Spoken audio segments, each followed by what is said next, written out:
அனைவருக்கும் வணக்கம் ஃப்ரெண்ட்ஸ். நம்ம இந்த வீடியோவில் குடியுரிமை அப்படிங்கிற தலைப்பிலேருந்து 100 வினாக்கள் பார்க்க போகிறோம். இந்திய அரசியலமைப்புள்ள 2வது பகுதியாக குடியுரிமை வச்சுருக்காங்க. இந்திய அரசியலமைப்பை நம்ம தொடர்ந்து வீடியோவாக பார்த்துட்டு வந்துட்டு இருக்கோங்க. ஆல்ரெடி முகவுரையை பற்றி தனியாக ஒரு வீடியோ போட்டிருக்கோம். அடுத்தது பகுதி 1 எப்படி மாநிலங்கள் உருவாச்சு அப்படின்னு சொல்லி செப்பரேட்டாக அதுவும் நம்ம ஒரு வீடியோ போட்டிருக்கோம். இந்த பகுதியில் பகுதி 2 நம்ம முழுமையாக பார்க்க போகிறோம். 2வது பகுதியில் குடியுரிமையை கொடுத்துருக்காங்க. நான் என்ன பண்ணியிருக்கேன்னா, ஸ்கூல் புக்கில் 8ஆம் வகுப்பு 10ஆம் வகுப்புலாம் கொடுத்துருக்காங்க, 11, 12லையும் கொடுத்துருக்காங்க. அதையும் நான் கொண்டு வந்திருக்கேன். லக்ஷ்மிகாந்த் அப்படிங்கிற ஒரு புகழ்பெற்ற ஒரு ஆசிரியருடைய புத்தகம் இருக்குது. அந்த புத்தகத்தில் இருக்கிற தகவல், கவர்மெண்ட் மெட்டீரியல், அப்புறம் பழைய கொஷின் பேப்பரு, நிறைய தகவலை மிக்ஸ் பண்ணி நான் அந்த வீடியோவில் கொண்டு வந்திருக்கேன். குடியுரிமை அப்படிங்கிற தலைப்பில் நம்ம வீடியோவை நீங்கள் பார்த்தாவே போதும், வேறு எதையுமே நீங்கள் படிக்க தேவையில்லை. அந்தளவுக்கு நான் கொண்டு வந்திருக்கேன். ஸோ வீடியோவை முழுமையாக பாருங்கள். இதுக்கு முன்னாடி நம்ம வீடியோ போட்டிருக்கோம் இல்லைங்களா, அதுக்கான லிங்க்கு ஃபஸ்ட்டு கமெண்ட்டில் இருக்குது. இந்த வீடியோவை பார்த்துட்டு அந்த லிங்க்கை கிளிக் பண்ணி அந்த வீடியோக்களையும் பார்த்துருங்க. சரி, நம்ம இன்றைய வீடியோக்குள்ளே போகலாங்க. ஃபஸ்ட்டு வினா பாருங்கள். சிவிஸ் என்பது எம்மொழிச்சொல்னு கேட்குறாங்க. சிவிஸ் என்பது லத்தீன் மொழிச்சொல். இதில் தான் சிட்டிசன் என்ற வார்த்தை வந்திருக்கிறது. தமிழில் குடிமகன் அப்படின்னு சொல்லுவோம், ஆங்கிலத்தில் சிட்டிசன்னு சொல்லுவோம். சிட்டிசன் அப்படிங்கிறது சிவிஸ் என்ற லத்தீன் மொழிச்சொல்லிருந்து தான் பெறப்பட்டிருக்கு. சிவிஸ் என்ற சொல்லின் பொருள் என்னன்னு கேட்டிருக்காங்க. ஒரு நகர அரசில் வசிப்பவர். சிவிஸ் அப்படின்னா ஒரு நகர அரசில் வசிப்பவர். அடுத்த வினா பாருங்கள். அரசியலமைப்பின் எந்த பகுதி குடியுரிமை பற்றி கூறுகிறது? அரசியலமைப்பில் 2வது பகுதியில் தான் குடியுரிமையை பற்றி சொல்லியிருக்காங்க. அடுத்த வினா பாருங்கள். இந்திய அரசியலமைப்பில் குடியுரிமையை பற்றி கூறும் சட்டப்பிரிவுகள் என்ன? 2வது பகுதியில் இருக்குது. சட்டப்பிரிவு 5 முதல் 11 வரை இருக்குங்க. 5வது பிரிவிலேருந்து 11வது பிரிவு வரைக்கும் குடியுரிமையை பற்றி சொல்லியிருக்காங்க. அடுத்த வினா பாருங்கள். இந்திய அரசியலமைப்பில் உள்ள குடியுரிமை பற்றிய விதிகள் நடைமுறைக்கு வந்த நாள். அரசியலமைப்பு சட்டம் நடைமுறைக்கு வந்ததுன்னு பார்த்தீங்கன்னா 1950 தான் நடைமுறைக்கு வந்தது. குறிப்பாக ஜனவரி 26 நடைமுறைக்கு வந்தது. ஆனால் இந்த குடியுரிமை சம்மந்தப்பட்ட விதிகள் 26 நவம்பர் 1949 நடைமுறைக்கு வந்துருச்சுங்க. அதாவது அரசியலமைப்பு சட்டத்தை கையெழுத்திட்டு ஏற்றுக்கொண்டார்கள் இல்லைங்களா, அப்பயே இந்த விதிகள் நடைமுறைக்கு வந்துவிட்டது. இந்திய அரசியலமைப்பில் ஒற்றை குடியுரிமை என்பது எந்த நாட்டின் அரசியலமைப்பிலிருந்து பெறப்பட்டது? இந்தியாவில் இருக்கிறது ஒற்றை குடியுரிமை தான். ஒற்றை குடியுரிமை என்பதை இங்கிலாந்து நாட்டிலேருந்து நம்ம எடுத்திருக்கோம். ஒற்றை குடியுரிமை என்பது இங்கிலாந்திலிருந்து எடுக்கப்பட்டுள்ளது. அடுத்த வினா பாருங்கள். இரட்டை குடியுரிமை கொண்டுள்ள நாடுகள் எவை? சில நாடுகளில் இரட்டை குடியுரிமை இருக்குது. அதாவது ஸ்டேட் கவர்மெண்ட்டு ஒரு குடியுரிமை கொடுப்பாங்க, மத்திய அரசும் ஒரு குடியுரிமை கொடுப்பாங்க. இதுக்கான பதில் அமெரிக்கா மற்றும் ஆஸ்திரேலியாவில் இரட்டை குடியுரிமை இருக்கிறது. அடுத்த வினா பாருங்கள். 1950 ஜனவரி 26 இந்திய குடிமகன் யார் என்பதை கூறும் பிரிவு என்ன? 1950 ஜனவரி 26 இந்திய அரசியலமைப்பு சட்டம் நடைமுறைக்கு வந்தது. அப்போ யார் குடிமகன் அப்படிங்கிறத அரசியலமைப்பில் 5வது சட்டப்பிரிவில் சொல்லியிருக்காங்க, 5வது பிரிவில் சொல்லியிருக்காங்க. அடுத்த வினா பாருங்கள். சட்டப்பிரிவு 5 பற்றிய கூற்றை காண்க. 5ல் என்ன சொல்லியிருக்காங்கன்னு பாருங்கள். 1950 ஜனவரி 26 இந்தியாவில் வசித்து வந்த எவரும் 3 நிபந்தனைகளில் ஏதேனும் ஒன்றை பூர்த்தி செய்தால் இந்திய குடிமகனாகலாம். 1, அவர் இந்தியாவில் பிறந்தவராக இருக்க வேண்டும். 2, அவரது பெற்றோரில் ஒருவர் இந்தியாவில் பிறந்தவராக இருக்க வேண்டும். 3, அரசியலமைப்பு சட்டம் நடைமுறைக்கு வருவதற்கு முன்பு குறைந்தது 5 ஆண்டுகள் இந்தியாவில் நிரந்தரமாக வசித்து வந்திருக்க வேண்டும். இதுக்கான பதில் பார்த்திங்கன்னா அனைத்துமே சரிதான். சட்டப்பிரிவு 5ல் 3 வழியில் குடியுரிமையை வாங்கியிருக்கலாம் அப்படின்னு சொல்கிறாங்க. 1, அவர் இந்தியாவில் பிறந்ததாக இருக்கணும், இல்லைன்னா அவருடைய பெற்றோரில் ஒருத்தர் இந்தியாவில் பிறந்ததாக இருக்கணும், அல்லது வேறு நாட்டில் பிறந்திருந்தாலும் பரவாயில்ல, ஒன்றும் பிரச்சனை இல்லை. அரசியலமைப்பு சட்டம் நடைமுறைக்கு வருவதற்கு முன்பு 5 ஆண்டுகளுக்கு முன்பு நிரந்தரமாக வசித்தவராக இருக்க வேண்டும். அடுத்த வினா பாருங்கள். சட்டப்பிரிவு 6 எங்கிருந்து இந்தியாவிற்கு குடிபெயர்ந்தவர்களின் குடியுரிமை பற்றி கூறுகிறது? இதுக்கான பதில் பாகிஸ்தான். பாகிஸ்தான் நாட்டிலேருந்து இந்தியாவுக்கு வந்தாங்க இல்லைங்களா, அவங்களுக்கான குடியுரிமை பற்றி கூறும் பிரிவு 6வது பிரிவு. அடுத்த வினா பாருங்கள். சட்டப்பிரிவு 6 படி சரியான கூற்றை கண்டறிக. ஜூலை 19, 1948 முன்பு இந்தியாவுக்கு வந்தவர்கள் எளிதில் குடியுரிமை பெறலாம். ஜூலை 19, 1948 பிறகு வந்தவர்கள் 6 மாத காலம் இந்தியாவில் வசித்த பிறகு பதிவு செய்வதன் மூலம் குடியுரிமை பெறலாம். இதுக்கான பதில் பார்த்திங்கன்னா 2மே சரிதாங்க. அதாவது 6வது பிரிவு எதை பற்றியது?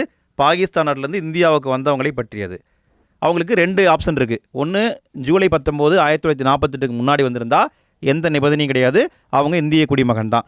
ஜூலை 19 1948க்கு பின்னாடி வந்திருந்தா 6 மாத காலம் இந்தியாவில் தங்கியிருக்கணும். அப்புறம் பதிவு செய்வதன் மூலமாக குடியுரிமை வாங்கியிருக்கணும். அடுத்த வினா பாருங்கள். 1985வது ஆண்டின் அசாம் ஒப்பந்தத்தை நடைமுறைப்படுத்த இந்திய குடியுரிமை சட்டத்தில் சேர்க்கப்பட்ட சிறப்பு பிரிவு எது? சிறப்பாக ஒரு பிரிவை சேர்த்திருக்காங்க, அதான் பிரிவு 6A. ஏன் சேர்த்துனாங்கன்னா 1985 அசாம் ஒப்பந்தம் அப்படின்னு போட்டுட்டாங்க. அதை நிறைவேற்றுவதற்காக இந்த பிரிவு சேர்க்கப்பட்டுள்ளது.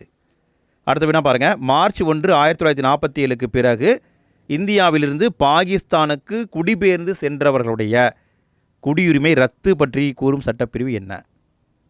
இதுக்கான பதில் சட்டப்பிரிவு 7. அதாவது 6வது பிரிவு வந்து அங்கிருந்து வந்தவங்களை பற்றி சொல்லுது, 7வது பிரிவு இங்கிருந்து போனவங்களை பற்றி சொல்கிறது. அடுத்த வினா பாருங்கள். இந்தியாவிற்கு வெளியில் வாழும் இந்திய வம்சாவளியினருக்கு குடியுரிமை வழங்கும் சட்டப்பிரிவு என்ன? சட்டப்பிரிவு 8. இந்தியாவுக்கு வெளியில் வாழக்கூடிய இந்தியா வம்சாவளியினருக்கு குடியுரிமை வழங்குறாங்க இல்லைங்களா, அதை பற்றி தான் பிரிவு 8. அடுத்த வினா பாருங்கள். இந்திய அரசியலமைப்பின் எந்த விதியின் கீழ் இந்தியாவுக்கு வெளியில் வாழும் வம்சாவளியினருக்கு குடியுரிமை உரிமைகள் வழங்கப்படுகின்றன? விதி 8 படி தான் கொடுக்குறாங்க. அடுத்த வினா பாருங்கள். இரட்டை குடியுரிமை இந்தியாவில் கிடையாது என்பதை உறுதி செய்யும் சட்டப்பிரிவு என்ன? இரட்டை குடியுரிமை இந்தியாவில் கிடையாது என்பதை உறுதி செய்யும் சட்டப்பிரிவு 9வது சட்டப்பிரிவுங்க.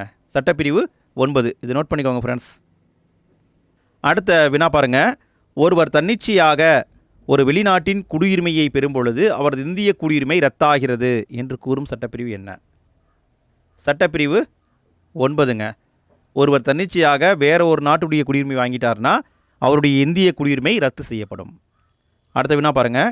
இந்திய அரசியலமைப்பில் குடியுரிமை தொடர்ச்சி பற்றி கூறும் விதி என்ன? இதுக்கான பதில் சட்டப்பிரிவு 10. அதாவது என்னுடைய அப்பாவுக்கு இந்திய குடிமகன் உரிமை இருக்குது, எனக்கு அந்த உரிமை வரும், அடுத்து என்னுடைய மகனுக்கு வரும், இது தொடர்ந்து வருது இல்லையா, இதை பற்றி கூறும் சட்டப்பிரிவு 10வது பிரிவு. அடுத்த வினா பாருங்கள். இந்திய அரசியலமைப்பின் எந்த விதி பாராளுமன்றத்துக்கு குடியுரிமை தொடர்பான சட்டங்களை இயற்ற முழு அதிகாரம் அளிக்கிறது? குடியுரிமை சம்பந்தமான சட்டங்களை இயற்றுவது யாருன்னு பார்த்தீங்கன்னா பாராளுமன்றம் தான். இதை பற்றி சொல்லக்கூடியது விதி 11. 11வது சட்டப்பிரிவின்படி தான் பாராளுமன்றம் சட்டம் இயற்றுகிறது. அடுத்த வினா பாருங்கள். இந்திய அரசியலமைப்பில் குடியுரிமை தொடர்பான சட்டங்களை இயற்றும் மற்றும் திருத்தும் அதிகாரம் யாருக்கு உள்ளது? இதுக்கான பதில் பாராளுமன்றத்து தான் இருக்குது. இதை பற்றி சொல்லக்கூடியதான் சட்டப்பிரிவு 11. அடுத்த வினா பாருங்கள். குடியுரிமை தொடர்பான சட்டங்களை உருவாக்கும் போது நாடாளுமன்றம் எடுக்கும் முடிவுகள் அரசியலமைப்பின் எந்த பகுதியை மீறுவதாக அமையக்கூடாது? இதுக்கான பதில் பகுதி 3. பகுதி 3ல் அடிப்படை உரிமை இருக்குது, அடிப்படை உரிமையை மீறுவதாக இருக்கக்கூடாது. அடுத்த வினா பாருங்கள். எந்த பிரிவின் அடிப்படையில் 1955வது ஆண்டு குடியுரிமை சட்டம் நாடாளுமன்றத்தால் இயற்றப்பட்டது? இதுக்கான பதில் சட்டப்பிரிவு 11. இதை அடிப்படையாக வச்சு குடியுரிமை சட்டம் இந்தியாவில் இயற்றப்பட்டுள்ளது. 1955 தான் அந்த சட்டம் கொண்டு வந்தாங்க. அடுத்த வினா பாருங்கள். விதிகளை பொறுத்துக. நம்ம முன்னாடி பார்த்தோம் இல்லைங்களா, அதே தாங்க.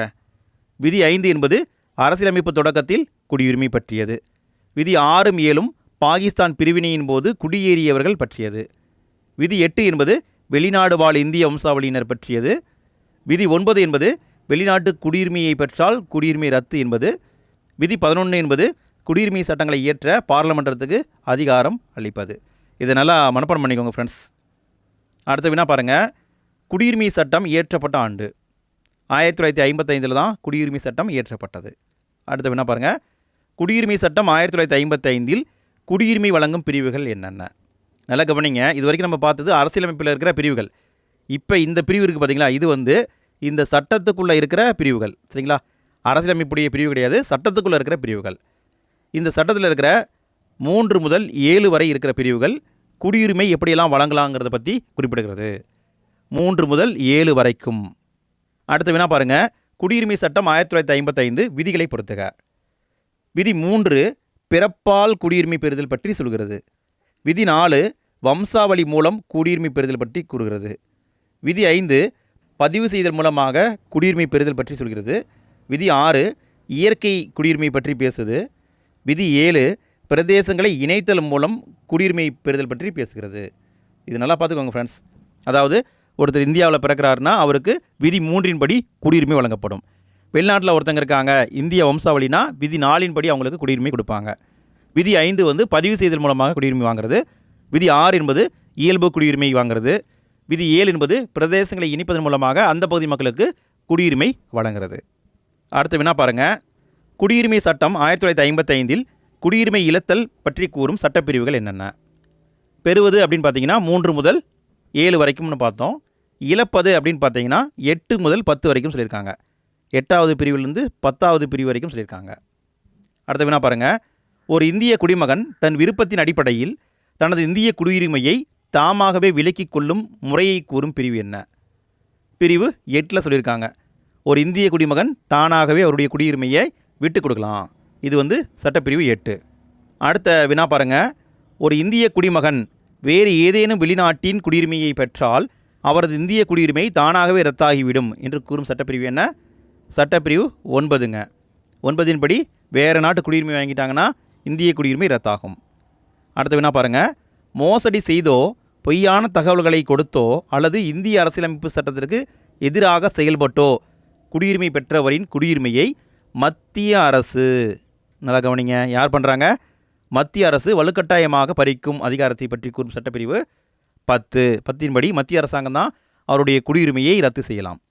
அடுத்து வினா பாருங்கள். காமன்வெல்த் நாடுகளின் குடியுரிமை பற்றி கூறும் சட்டப்பிரிவு என்ன? சட்டப்பிரிவு 11. காமன்வெல்த் குடியுரிமை அப்போ இருந்திருக்கு, பிறகு நீக்கிட்டாங்க. இதை பற்றியது சட்டப்பிரிவு 11. அடுத்த வினா பாருங்கள். அனைத்து இந்திய குடிமக்களையும் பதிவு செய்தல் மற்றும் தேசிய அடையாள அட்டைகளை வழங்குதல் பற்றி கூறும் சட்டப்பிரிவு என்ன? அதாவது என்பிஆர் என்ஆர்சி பற்றி சொல்லக்கூடிய சட்டப்பிரிவு என்னன்னு கேட்குறாங்க. சட்டப்பிரிவு 14A. சட்டப்பிரிவு 14A. இந்திய குடியுரிமை சட்டம் 1955 இதுவரை எத்தனை முறை திருத்தப்பட்டுள்ளது? விடைன்னு பார்த்தா 6 முறைங்க. ஸ்கூலில் வந்து 9 முறைன்னு கொடுத்துருக்காங்க. அது தவறு. நான் பல இடங்களில் பார்த்தேன், பல புத்தகத்தில் பார்த்தேன், எல்லாத்துலேயும் 6 முறைன்னு தான் கொடுத்துருக்காங்க. அது என்னங்கிறத நம்ம அடுத்தடுத்து பார்க்கலாம். அடுத்து வினா பாருங்கள். இந்திய குடியுரிமை சட்டம் 1955 முதலில் திருத்தப்பட்ட ஆண்டு. முதல் திருத்தம் எப்போ பண்ணாங்கன்னா 1986 செய்தார்கள். முதல் திருத்தம் 1986.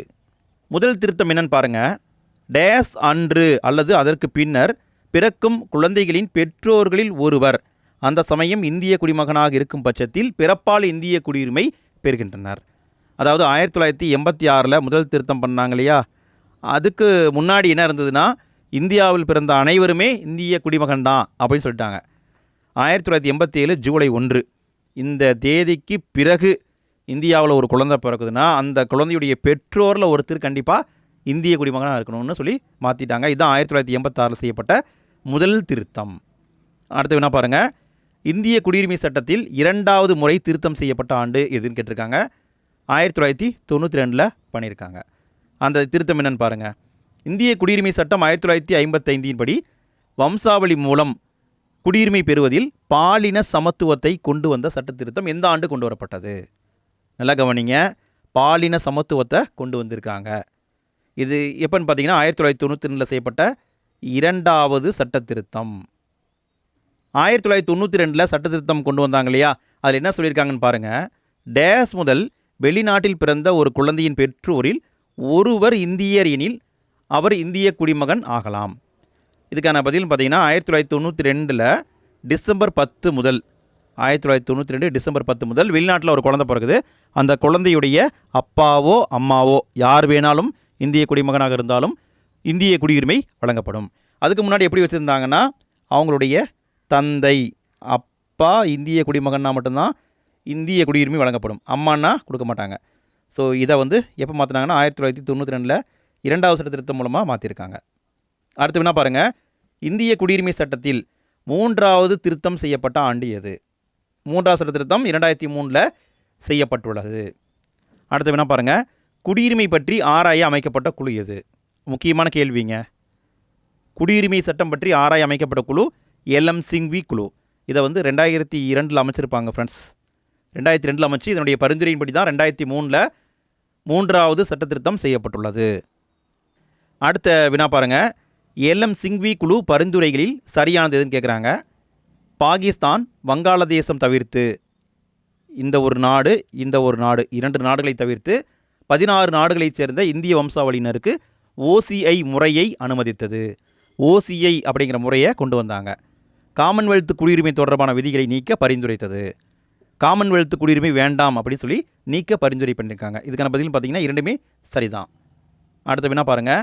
காமன்வெல்த் குடியுரிமை எந்த ஆண்டு குடியுரிமை திருத்த சட்டத்தின் மூலம் நீக்கப்பட்டது? 2003 தான் காமன்வெல்த் குடியுரிமையை நீக்கியிருக்காங்க. காரணம் எல்எம் சிங்வி குழு. அடுத்த வினா பாருங்கள். இந்தியாவில் வசிப்பதற்கான அட்டை வைத்திருப்பவர், அதாவது ஓசிஐ முறையினர், இவங்களுக்கு இல்லாத உரிமை என்ன? அதாவது எல்எம் சிங்வின்னு பார்த்தோம் இல்லைங்களா, அவருடைய பரிந்துரையின்படி தான் இந்த ஓசிஐ முறை கொண்டு வரப்பட்டது. இந்த முறையில் அந்த மக்களுக்கு என்ன கிடைக்காது அப்படின்னு கேட்டிருக்காங்க. அதாவது அவங்க சமவாய்ப்பு உரிமையை வாங்க முடியாது. பிரிவு 16 படி அரசுடைய பொது வேலைவாய்ப்பில் எனக்கும் பங்கு கொடுங்க அப்படின்னு அவங்க கேட்க முடியாது. அரசாங்க பதவியில் அவங்க வர முடியாது. சரிங்களா, நோட் பண்ணிக்கோங்க. இந்திய குடியரசுத் தலைவர் ஆக முடியாது. இது வந்து பிரிவு 58 சொல்லியிருக்காங்க. இதுவும் சரிதான். உச்ச நீதிமன்றத்துடைய நீதிபதி ஆக முடியாது. பிரிவு 124. அவர் வாக்காளராக பதிவு செய்ய முடியாது. அவர் வந்து ஓட்டு போட முடியாது, பதிவு செய்ய முடியாது. இங்கே விடைன்னு பார்த்தீங்கன்னா அனைத்துமே சரிதான். இது எல்லாமே ஓசிஐ முறையினருக்கு கிடையாது. அடுத்த வினா பாருங்கள்.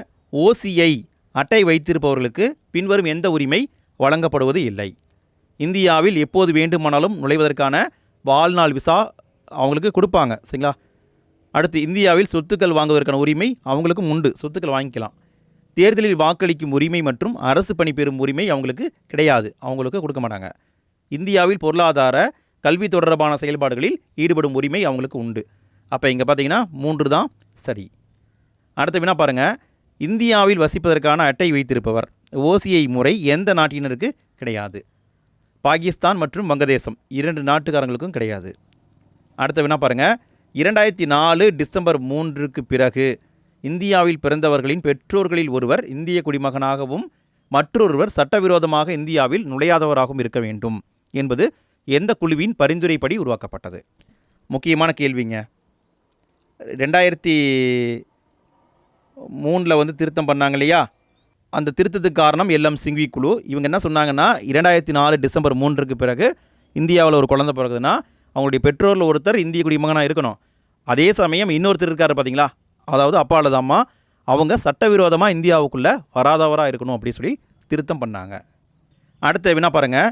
2004 டிசம்பர் 3 முதல் வெளிநாட்டில் பிறந்தவர்கள் தங்களுடைய பிறப்பினை எத்தனை வருடத்திற்குள் இந்திய தூதரகத்தில் பதிவு செய்யவில்லை எனில் இந்திய வம்சாவளி குடிமகனாக முடியாது? இதுக்கான பதில் 12 மாதங்கள், அதாவது 1 வருடங்க. 1 வருடத்துக்குள்ளே கண்டிப்பாக பதிவு பண்ணணும், இல்லைன்னா அவங்களுக்கு குடியுரிமை வழங்கப்பட மாட்டாது. இதை எப்போ கொண்டு வந்தாங்கன்னா 2003 அந்த திருத்தத்தில் கொண்டு வந்திருக்காங்க. கால வரையறைன்னு பார்த்தீங்கன்னா 2004 டிசம்பர் 3. அடுத்த வினா பாருங்கள். 1955 இந்திய குடியுரிமை சட்டத்தில் 4வது சட்ட திருத்தம் செய்யப்பட்ட ஆண்டு. 4வது திருத்தம் எப்போ பண்ணாங்கன்னு கேட்குறாங்க. 2005 தான் செஞ்சாங்க. அடுத்த வினா பாருங்கள். அவசர சட்டமாக கொண்டு வரப்பட்டு பின் நிறைவேற்றப்பட்ட குடியுரிமை சட்ட திருத்தம் எது? இதுக்கான பதில் 2005 கொண்டு வந்ததுங்க. அதாவது 4வது சட்ட திருத்தம். அடுத்த வினா பாருங்கள். இந்திய குடியுரிமை சட்டத்தில் 5வது சட்ட திருத்தம் செய்யப்பட்ட ஆண்டு. 5வது சட்ட திருத்தம் எப்பொழுது செய்யப்பட்டது அப்படின்னு கேட்குறாங்க. இதுக்கான பதில் 2015 பண்ணாங்க. குறிப்பாக பிப்ரவரி மாதம் 27ஆம் தேதி பண்ணாங்க. அடுத்த வினா பாருங்கள். பிஐஓ அட்டை திட்டம் ஓசிஐ உடன் இணைக்கப்பட்ட ஆண்டு. அதாவது ஓசிஐ முறை கொண்டு வந்தாங்க இல்லைங்களா, அந்த முறையை பிஐஓ முறையோடு இணைச்சாங்க. எப்போன்னு கேட்குறாங்க. 2015 திருத்தத்தில் தான் இணைச்சிட்டாங்க. அடுத்த வினா பாருங்கள். இந்திய பூர்வீக குடியினர் முறை, அதாவது பிஐஓ முறை நீக்கப்பட்ட ஆண்டு எது? இதுக்கான பதில் 2015 ஜனவரி 9 நீக்கப்பட்டது. இதை வந்து ஓசிஐ முறையோட நீக்கிட்டாங்க. அடுத்த வினா பாருங்கள். 1955 இந்திய குடியுரிமை சட்டத்தில் 6வது சட்ட திருத்தம் செய்யப்பட்ட ஆண்டு. 6வது திருத்தம் செய்யப்பட்ட ஆண்டு 2019 செய்தார்கள். அடுத்த வினா பாருங்கள். குடியுரிமை சட்ட திருத்தம் 2019 எப்போது நடைமுறைக்கு வந்தது? எப்போ நடைமுறைக்கு வந்ததுன்னு கேட்குறாங்க. 10 ஜனவரி 2020 தான் இந்த சட்டம் நடைமுறைக்கு வந்தது. அடுத்த வினா பாருங்கள். இந்திய குடியுரிமை சட்ட திருத்தம் 2019 பற்றிய கூற்றுகளை காண்க. சிஏஏன்னு சொல்லுவாங்க. மார்ச் 11, 2024 அன்று நடைமுறைக்கு வந்தது.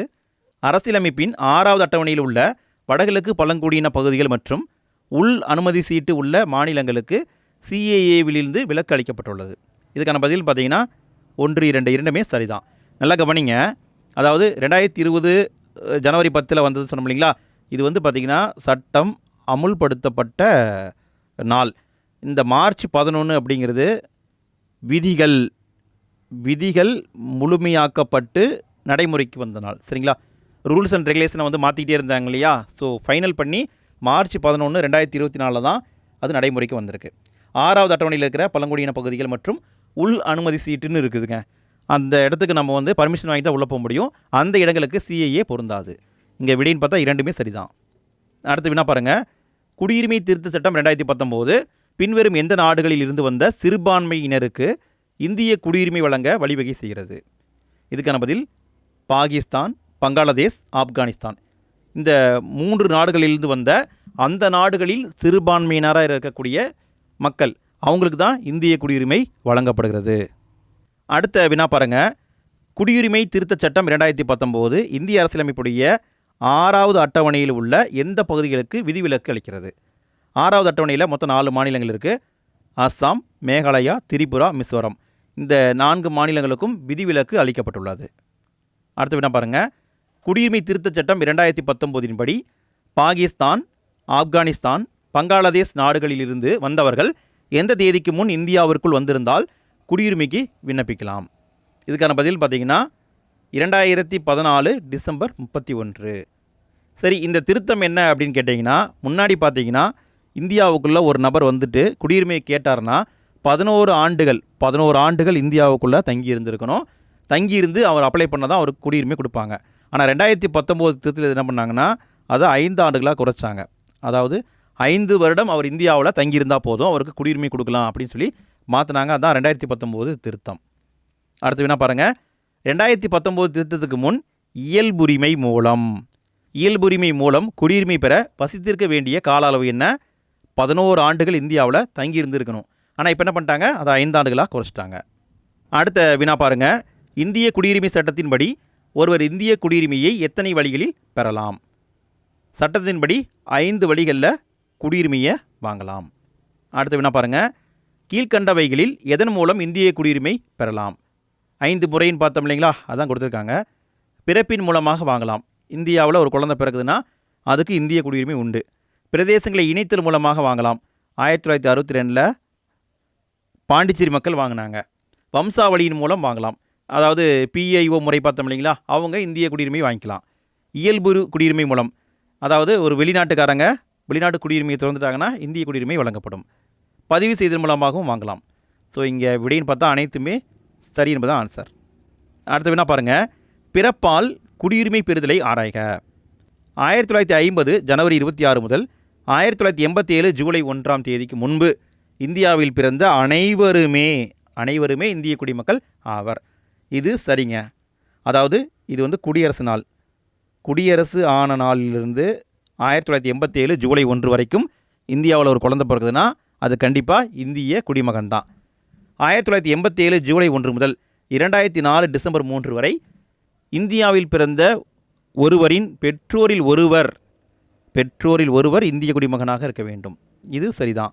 1ஆம் தேதிக்கு பிறகு இந்தியாவில் பிறந்தவர்களின் பெற்றோர்களில் ஒருவர் இந்திய குடிமகனாகவும் மற்றொருவர் சட்டவிரோதமாக இந்தியாவுக்குள் நுழையாதவராகவும் இருக்க வேண்டும்.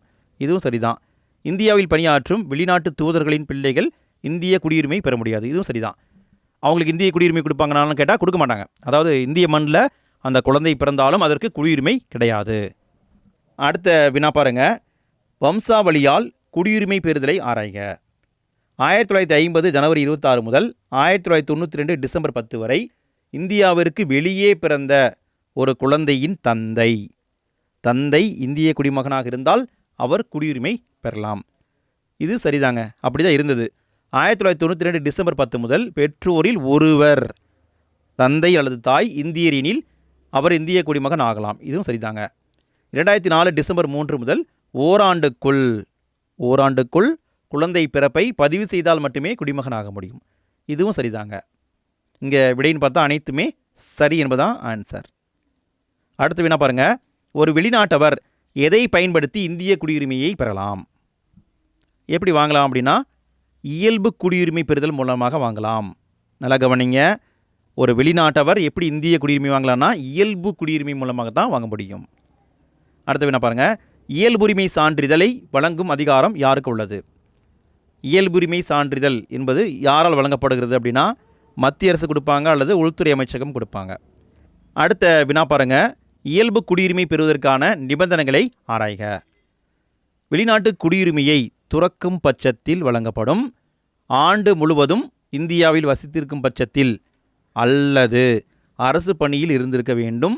நல்ல பண்புகளை பெற்றிருக்க வேண்டும்.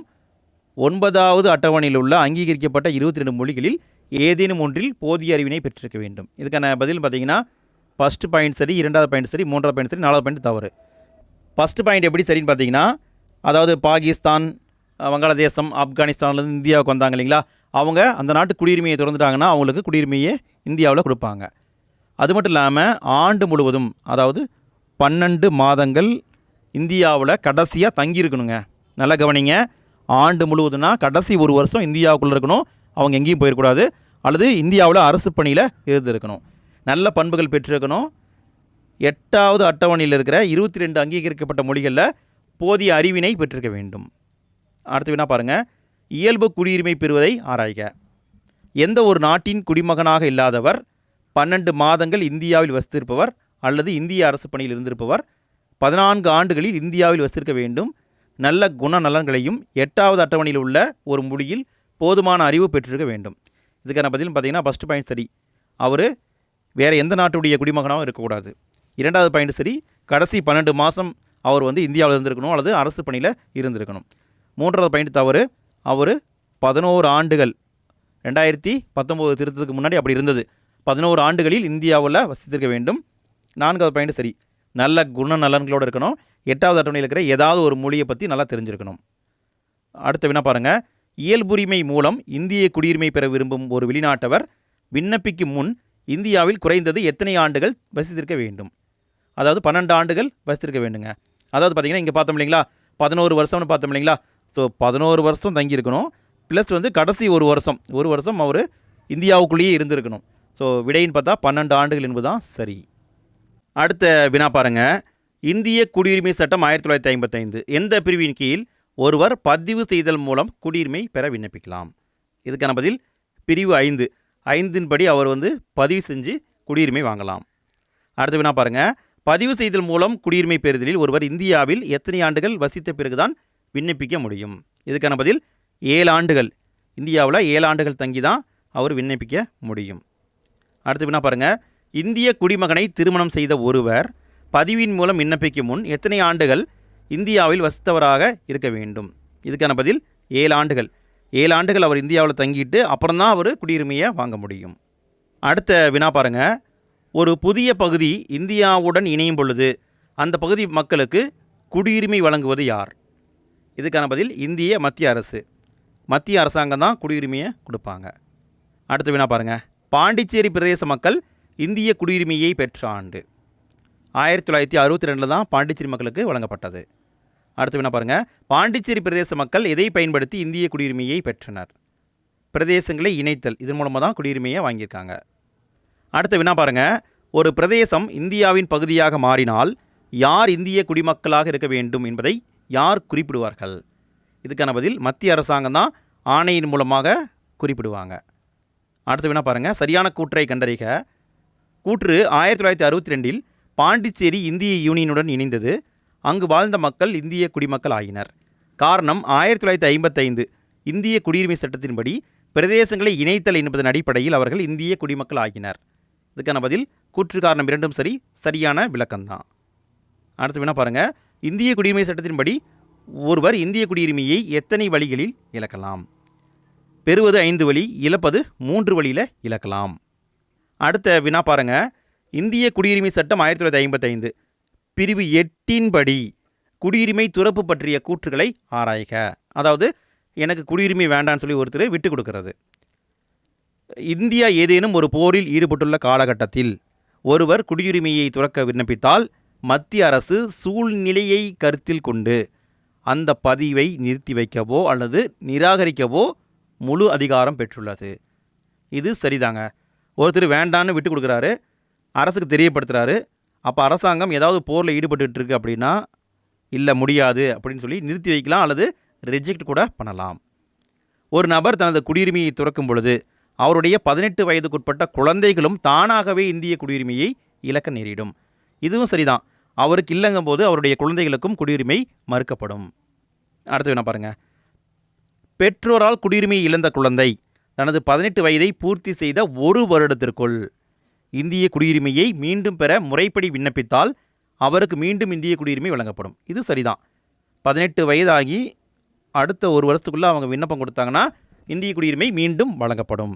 இங்கே இருக்கிற அனைத்துமே சரி என்பதான் ஆன்சர். அடுத்த வினா பாருங்கள். குடியுரிமை பறிக்கப்படுதல் பற்றி ஆராய்க. அரசால் பறிக்கப்படுறது போலி ஆவணங்கள், தவறான தகவல்கள், உண்மையை மறைத்து குடியுரிமை பெற்றிருந்தால் அரசாங்கம் அவருடைய குடியுரிமையை ரத்து செய்யும். இந்திய அரசியலமைப்பு சட்டத்திற்கு உண்மைக்கு புறம்பாகவோ துரோகம் இழைக்கும் வகையிலோ நடந்து கொண்டாலும் நீக்குவாங்க.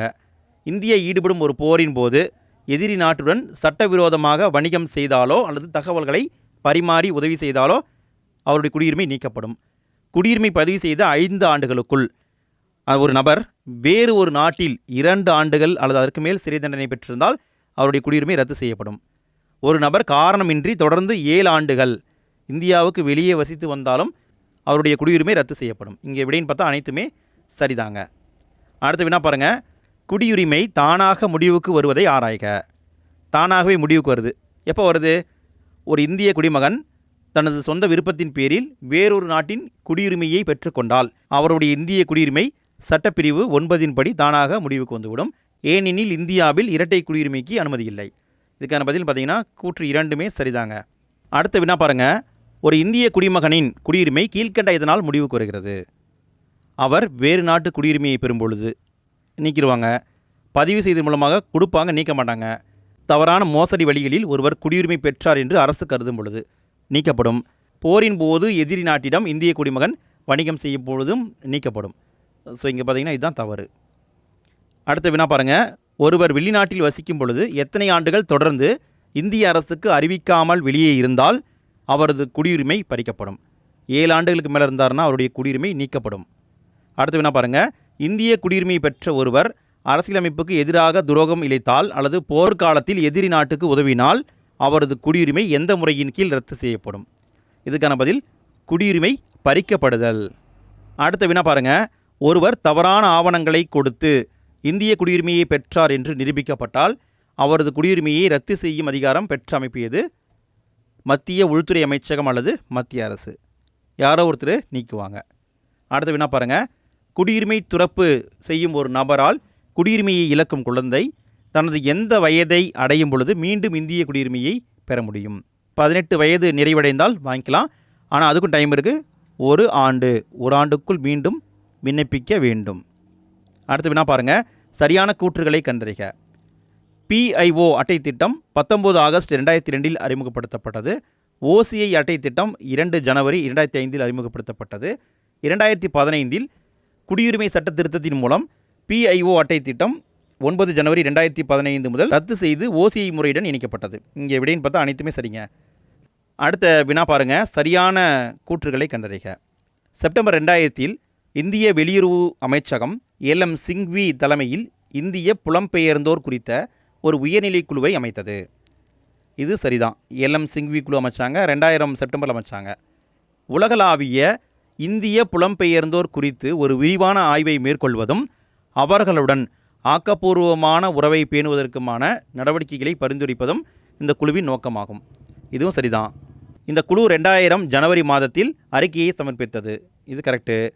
குறிப்பிட்ட சில நாடுகளைச் சேர்ந்த இந்திய வம்சாவளியினருக்கு இரட்டை குடியுரிமை வழங்குவதற்கு வழிவகை செய்யும் வகையில் 1955 குடியுரிமை சட்டத்தை திருத்த பரிந்துரைத்தது. இதுவும் சரிதான். அனைத்தும் சரி என்பதுதான் ஆன்சர். அடுத்த வினா பாருங்கள். வெளிநாடு வாழ் இந்தியர் தினம் கொண்டாடப்படும் நாள். இதுக்கான பதில் ஜனவரி 9 முதல் கொண்டாடிட்டு வந்துட்டுருக்காங்க. குறிப்பாக 2003 முதல் கொண்டாடுவாங்க.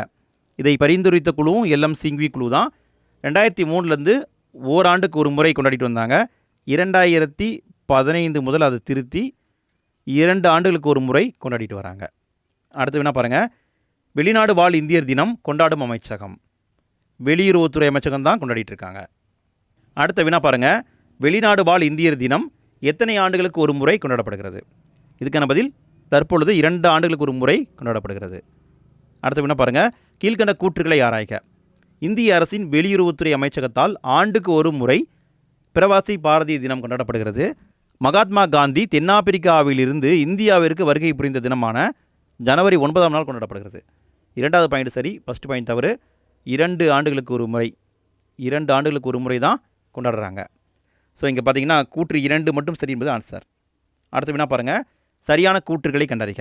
கூற்று, இந்தியா ஒற்றை குடியுரிமையை வழங்குகிறது. காரணம், இது நாட்டின் ஒற்றுமையையும் ஒருமைப்பாட்டையும் வளர்க்கிறது. இதுக்கான பதில் பார்த்தீங்கன்னா 2ம் சரி, சரியான விளக்கம்தான். அடுத்த வினா பாருங்கள், சரியான கூற்றுகளை கண்டறிக. இந்தியாவில் பிற மாநிலத்தை சேர்ந்த ஒருவர் வேறொரு மாநிலத்தில் நிலம் வாங்குவதற்கும் அரசு வேலை பெறவும் உரிமை உண்டு. இந்திய அரசியலமைப்பு ஒற்றை குடியுரிமையை மட்டும் வழங்குகிறது, மாநில குடியுரிமையை வழங்கவில்லை. ஸோ இங்கே பார்த்தீங்கன்னா 2ம் சரி, சரியான விளக்கம்தான். ஒற்றை குடியுரிமை இருக்கிறனால தான் இந்தியா முழுக்க எங்கே வேணாலும் போக முடியுது, நிலம் வாங்க முடியுது, நம்ம வேலை வாங்கவும் முடிகிறது. அடுத்த வினா பாருங்கள், வெளிநாடு வாழ் இந்தியர்களுக்கு எந்த ஆண்டு முதல் இந்திய தேர்தல்களில் வாக்களிக்கும் உரிமை வழங்கப்பட்டது? அதாவது NRIக்கு கொடுத்துருக்காங்க, 2011 முதல் கொடுத்துருக்காங்க. அடுத்த வினா பாருங்கள், இந்திய குடிமகன் ஒருவருக்கு அடிப்படை உரிமைகள் வழங்கப்படுவது போலவே ஒரு வெளிநாட்டவருக்கு வழங்கப்படாத உரிமை எதுன்னு கேட்குறாங்க. அதாவது சட்டத்தின் முன் அனைவரும் சமம் என்பது சட்டப்பிரிவு 14. இது 2 பேருக்குமே பொருந்தும், வெளிநாட்டுக்காரங்களுக்கும் உண்டு. வாழ்வு மற்றும் தனிநபர் சுதந்திரம், இது விதி 21. இது 2 பேருக்குமே பொருந்தும். பொது வேலைவாய்ப்பில் சமமான வாய்ப்பு என்பது விதி 16. இது இந்தியருக்கு மட்டும்தான். நல்ல கவனிங்க, இது இந்தியருக்கு மட்டும்தான், வெளிநாட்டுக்காரங்களுக்கு கிடைக்காது. மதம் மற்றும் மத விவகாரங்களை நிர்வகிக்கும் சுதந்திரம் 25 to 28 2 பேருக்குமே உண்டு. சரிங்களா? அப்போ வெளிநாட்டுக்காரங்களுக்கு இல்லாதுங்கிறது விதி 16 என்பது கிடையாது. அடுத்த வினா பாருங்கள், இந்திய குடிமக்களுக்கு மட்டும் கிடைக்கக்கூடிய மற்றும் அயல்நாட்டவருக்கு கிடைக்காத அடிப்படை உரிமைகள் எவை? 15 கிடையாது, 16 கிடையாது, 19, 29, 30 இந்த பிரிவுகள்லாம் வெளிநாட்டுக்காரங்களுக்கு கிடையாது. அடுத்த வினா பாருங்கள், சரியான கூற்றுகளை கண்டறிக. இந்தியாவில் பிறப்பால் குடிமக்களாகவும் இயல்பு குடியுரிமை பெற்ற குடிமக்களும் குடியரசுத் தலைவர் பதவிக்கு தகுதியுடையவர்கள். அமெரிக்காவில் பிறப்பால் குடிமக்களாக இருப்பவர்கள் மட்டுமே குடியரசுத் தலைவர் பதவிக்கு தகுதியுடையவர்கள். இயல்பு குடியுரிமை பெற்றவர்கள் போட்டியிட முடியாது. இங்கே எப்படின்னு பார்த்தீங்கன்னா 2மே சரிதாங்க. அடுத்த வினா பாருங்கள், கடைசி வினா, கீழ்கண்ட கூற்றுகளை ஆராய்க. கூற்று 1, ஒருவர் தனது குடியுரிமையை மாற்றலாம். கூற்று 2, ஒருவர் தனது நாட்டுரிமையை மாற்றலாம். இதுக்கான பதில் பார்த்தீங்கன்னா ஃபஸ்ட் பாயிண்ட் சரி, குடியுரிமையை மாற்றிக்கலாம், நாட்டுரிமையை மாற்ற முடியாது. ஸோ கூற்று 1 மட்டும் சரி என்பது ஆன்சர். ஃப்ரெண்ட்ஸ், இதே மாதிரி நம்ம முகவுரைக்கும் பகுதி 1க்கும் வீடியோ போட்டிருக்கோம். அடுத்தடுத்த தலைப்புகளுக்கும் நம்ம வீடியோ போட போகிறோம். அதை எல்லாத்தையுமே ஒரே லிங்காக மாற்றி வச்சுருக்கேன். யூடியூப் பிளேலிஸ்ட்டுக்கான லிங்க்கு ஃபஸ்ட்டு கமெண்ட்டில் இருக்குது. தேவைப்படுறவங்க கிளிக் பண்ணி பாருங்கள். வீடியோ பிடிச்சிருந்தது, யூஸ்ஃபுல்லாக இருந்ததுன்னா மறக்காமல் லைக் போடுங்க ஃப்ரெண்ட்ஸ். வீடியோ பற்றிய கருத்துக்களையும் கமெண்ட்டில் தெரியப்படுத்துங்க. அடுத்த வீடியோவில் மீண்டும் சந்திப்போம். அனைவருக்கும் நன்றி.